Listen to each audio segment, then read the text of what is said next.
Hello, everyone, and welcome again to the podcast. And I'm really excited for you to get to know today Jenny Melrose. Welcome, Jenny. Thank you, Gordon. I'm excited for the conversation.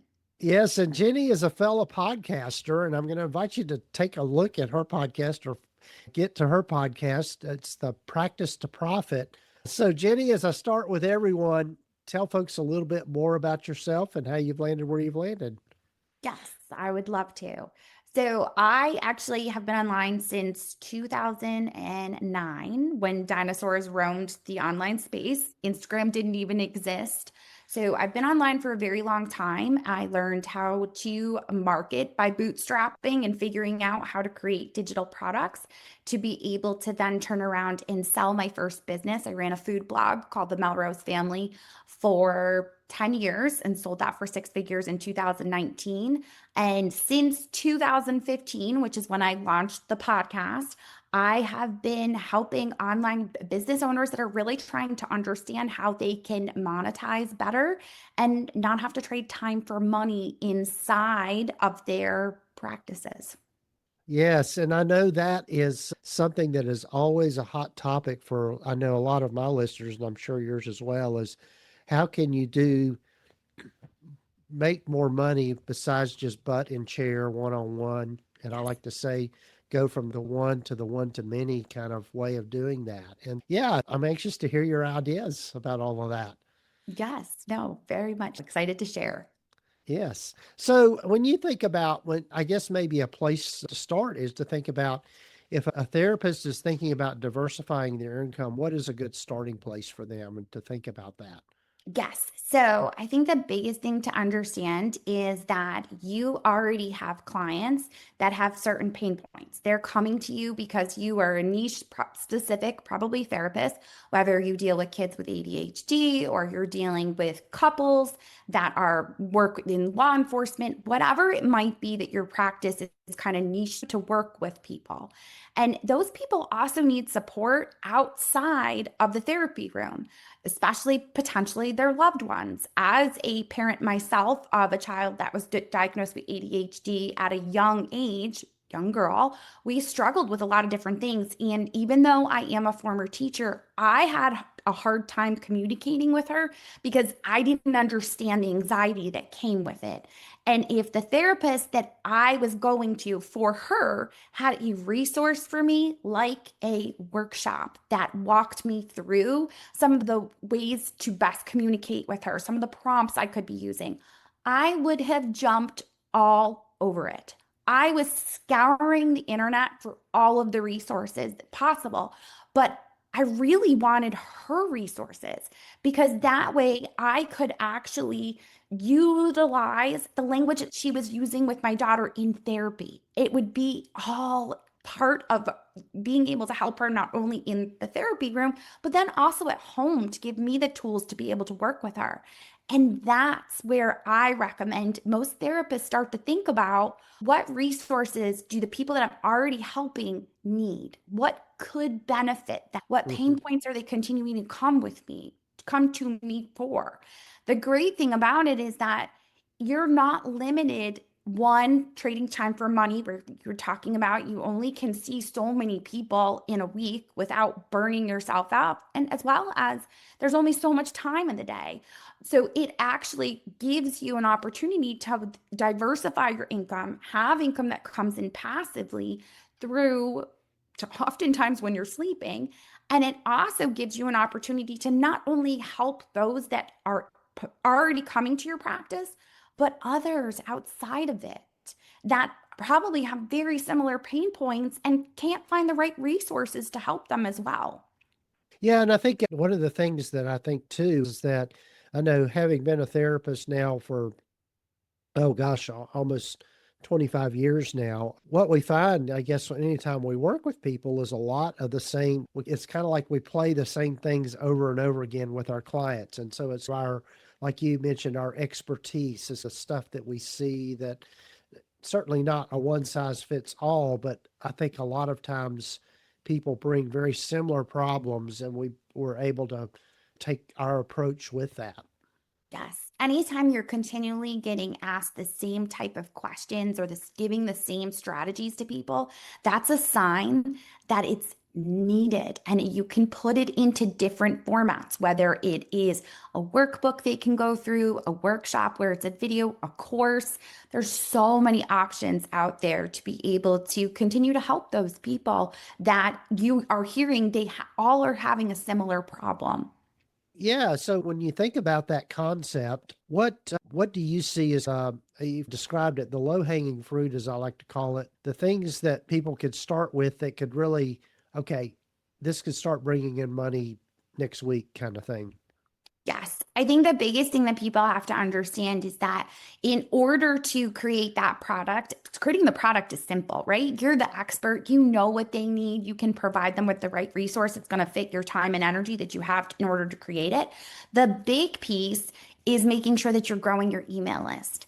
So being able to not only have people that are that are clients that are coming into the practice, but then also offering something to the public that if they were to search for it on Google, in ChatGPT, and AI, it could be used as a resource for them to give you their email address in exchange for whatever you're sharing with them, whether it's a free guide or a checklist, something along the lines that's going to help them, but it's valuable to them because it'll give them that transformation and they will want to give you their email address. So that once you have that email address, it gives you the opportunity to then nurture them by providing them with more help and then also to invite them to purchase a product because they really want that transformation. They want the full extent of how to fix it.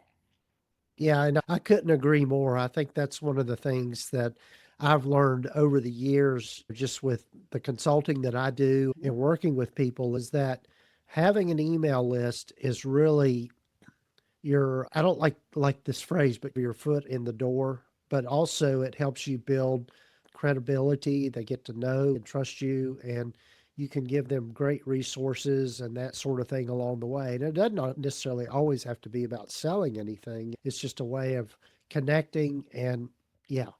Yes, because most therapists are already trying to figure out a way to attract those people that need their services. So they're creating content, whether that is on a website, a podcast, YouTube, or even on social media.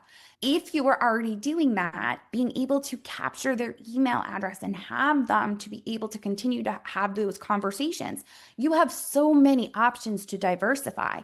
If you're only doing one-to-one right now, could you do a group intensive? Could you do an in-person retreat? There's so many options of how you can diversify that if you have that email list, you can ask them, what do you need? When people continually are asking the same questions and telling you what they need, that's your best bet to start there and provide it. What are some other ideas that you've seen with people as far as diversifying their income? You're talking about providing resources in the form of either a PDF or even a workshop or a course, that kind of thing. What are some other ways that you've seen people be successful in doing this kind of thing? Yes. So some that I have clients that I work with are doing, like I said, group intensive programs, but they'll do it like a 6 month group that stays together working on different things online so they can do it via Zoom or even potentially coming into the practice. You obviously have to stay within your state because of regulations that you all already know that. And the in-person retreats are definitely something that I have clients that are doing.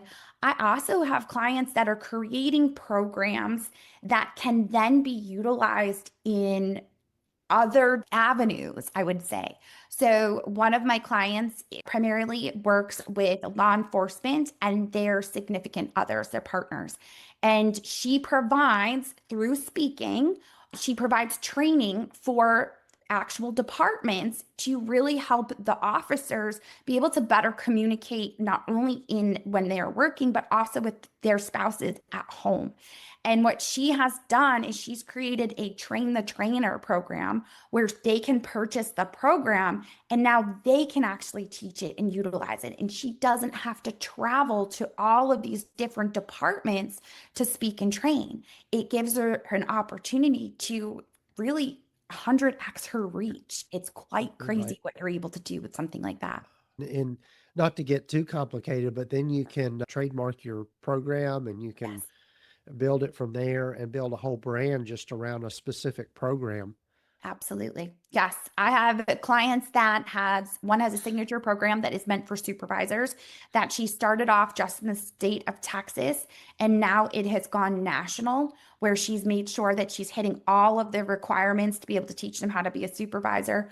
I have others that actually teach CEs to some of the therapists. And then I have a lot that are speaking specifically to their audience and creating courses or even memberships where they can get support and just have that accountability to stay on track with what they were taught.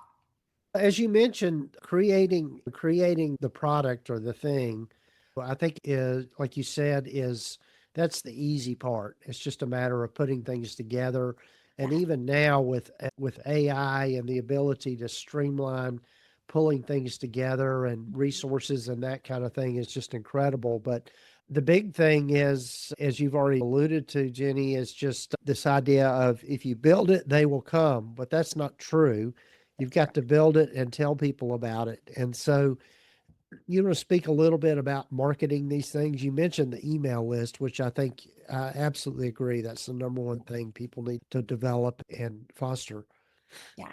Yes. So, in order to get that email list to grow, to have people find it and know what you're doing, you do have to do some marketing. And I know that a lot of people automatically think they should be going to social media, and some of them just they hate the idea of it, as well as I also hate the idea of it because social media is rented property. You don't own it. You can't keep it. You're just feeding the beast, trying to stay up with trends, and it's not something that's sustainable, especially for someone that's running a practice that has to give so much emotional support often to their clients. It drains your energy. Immediate gratification from social media is not where I would want you to spend your time. What I would rather see you do is most of you already have websites where you're using the website in order to be able to have them sign up for, know what you offer, where your office is. In that website, you have the opportunity to create articles, to write content that answers the questions that they have. So that if you are someone that maybe works with couples that are having issues because she's going through perimenopause and they're sleeping on the opposite sides of the bed. So you actually work with couples that need help reconnecting, thinking about what are they going to be searching for? And because when you put an article on your website, Google can find it. Google searches it. So when they Google something of how do I get my husband to, or how do I get my wife to not push off from me and not want me to touch her, those types of that type of content that you can write an article about is huge. Now, writing an article for some people, they go, "Oh, I don't want to do that." Like that can be a lot of time if you're not a writer. Personally, I used to love to write, but I'm better at speaking. I do it much faster and my ideas just come together. So what I have actually done is I repurpose my content. So I create a video that's going to answer a problem. That goes on YouTube. I pull the audio from it, that becomes a podcast, and then that gets turned into the blog post using AI because many of the tools that you use for hosting now, I use Buzzsprout for my hosting. Uh-huh. It has the ability to actually utilize AI based on your audio to create that blog post. And then I go through and edit and make sure that it's in my voice and I'm using the transcript to make sure it's got all the content that I want in there. But you need to have something that people can search for. And YouTube and podcasts and blog posts are the way in which they can be searched. Because when Google goes through and searches a site and it looks for that problem that you're asking about, that's where it pulls its information from. And that's what you just described, Jenny, for people that might have heard this term, and I know they have, is SEO, search engine optimization. And that's how you get people to your website, is doing exactly what you described, is having rich content that is relevant to what people are searching for. Yes. Keyword Yeah. research. Key, knowing the words that they're using. And I think often what I find with my therapist clients is that they use therapy words. They use the word hypervigilance and passive aggressive. Like they'll use words that their people are not using to describe it. So you Right. have to be able to really start to understand what are the words your people are using. Such as like Right. a wife might say, "Why is my husband always got to have his back so that it's not towards the door?" And that's the hypervigilance. But a wife may not know that word. So Right. utilizing the words that they're using, the things they're searching for is key first. Yeah. Well, that's the other thing I think about is maintaining all of that. And so, what are some of the things that you kind of suggest as far as you build the thing, you put all the stuff together, and you start creating content? What are some good ways to kind of keep that maintained? Yes. So, as therapists that potentially are running either group practice or even a private practice, I teach this idea of CEO rhythm, of trying to understand how many hours can you be in the therapy room, how many clients can you handle emotionally, energy wise, that you're not going to burn yourself out. And then looking at your week, Monday through Friday, what days are you seeing clients, and trying to then look at the days where potentially you're not, where you can create this, where you can have the content that just naturally is going. I recommend that if you can do once a week, it's ideal as far as putting out new content, but it doesn't have to be once every 2 weeks, once a month when you get started. And starting foundationally with knowing who you are trying to attract, what are their pain points, what are their problems. And that's where AI comes in. Having a conversation with ChatGPT or Claude to say, these are the types of clients. You're not giving the information. You're not breaking HIPAA. You're not giving any sort of specifics. You're just giving them a general idea of who it is that you're working with and what are their pain points. And it will help you really come in and get a focus on, okay, this is the opt-in I should create as far as the guide. Here's an outline of some topics that I could create content for. And then once you have the topics, you can ask it to create an outline. That's exactly, I am in ChatGPT every single day, but I don't utilize it to replace myself. I utilize it as it has specific roles within my business. It's the marketing specialist, it is the email specialist. And I utilize those to help me speed things up. What used to take me hours upon hours, now with AI Mhm. takes me like 20 minutes. It is, yeah, it's phenomenal. I was having a conversation yesterday with somebody about how we were using AI, and you get what I love about it, not to get too far off on a tangent, is you can give it an idea that you're working on, and okay, it pulls together all the little details that maybe even things you haven't even thought about that are relevant to that. And then you can take that and put it together in a form that is you and it fits your personality and all of that kind of thing. Absolutely. It's the way that I try to teach people to think about it is if you were to hire someone to work within your business, you would have to train them on the mission, your values, all of the information that's branding wise for what it is that you do. You do the same thing with AI. You go in and you tell it, this is the mission of my business. These are my core values. And this is what I really want my people to be able to walk away with. Once you give it that background information, it understands you so much better and can guide you in the right direction as far as trying to figure out what could be the right product based on the pain points that you tell it you're hearing from your people. Yeah. It's such a phenomenal tool. Yeah, and it's just gonna get better as we learn more and more about all of that technology and that kind of thing. And so I think some people approach it with a little bit of fear of feeling like the machine is going to take over, but I don't know that's going to happen. But I think it's actually going to make us learn how to think about things differently. Yes, I totally agree. I think it just is changing the way that I can do my business without having to hire multiple people for my team. Now I'm Right. able to utilize it to help me brainstorm, to help me research, do best practices. If I'm going to write a YouTube description for my video content, I am going to first say, do the latest research on YouTube for what I should have in my description based on algorithms and trends. And then I will tell it, here's the actual blog post or here's the transcript from the video. Help me create the description. And brilliant. Yeah, it really is. It really is. Jenny, I know we've got to be mindful of our time, and I know there's so much about all of this that we could talk about, but tell folks more about how they can access your resources and that sort of thing, and your say some more about your podcast and the kind of people that you have on there.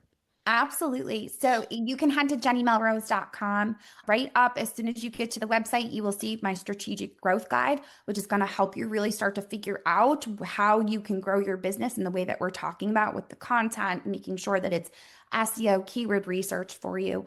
And there's also a button there for a discovery call. If you have questions, I love to actually have a conversation because not all businesses are one size fits all. I do find that I can better assist with which program is the right fit for you. So the discovery call is absolutely there right on the jennymelrose.com. And my podcast is there as well on the website, Practice to Profit.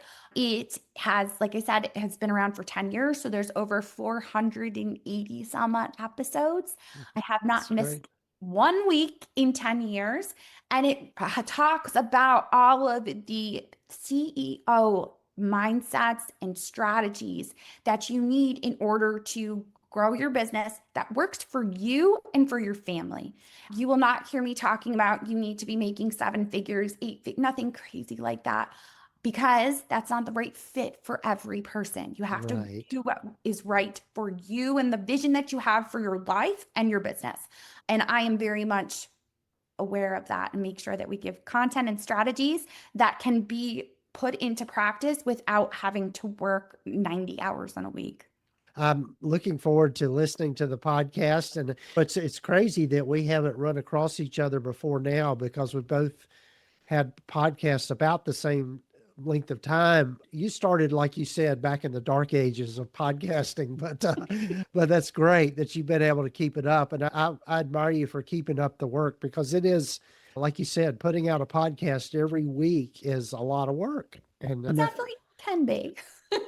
yeah, but I think we'll have to have a whole conversation about that at some point as well. But Jenny, any parting thoughts that you have for folks as we kind of close out this episode? Yes. So I would say, I think one of the biggest things that I see with my therapist is they have a tendency to stay within the kind of Facebook groups of therapy niches and get stuck with figuring if she's doing that, I should be doing that. Or if has seen great growth, it's going to work for me. And like I said before, business is not one size fits all. You have to find the right rhythm for your personality, for your family, and for your business that you want to see. So when you're looking at this, really start to think about what is my path? What are my goals? And how can I get there without sacrificing my beliefs and my energy and not burning out? I think that's great. And I love your philosophy. I have very much the same philosophy about all of this. I think it's about not doing what fits for you is the most important thing that we can do rather than trying to mimic what everybody else is doing. And I totally Absolutely. agree with that. Jenny, hopefully we can have another conversation again here soon. And I'm glad that you joined me on the podcast. Thank you so much for having me, Gordon. I appreciate it. Yes.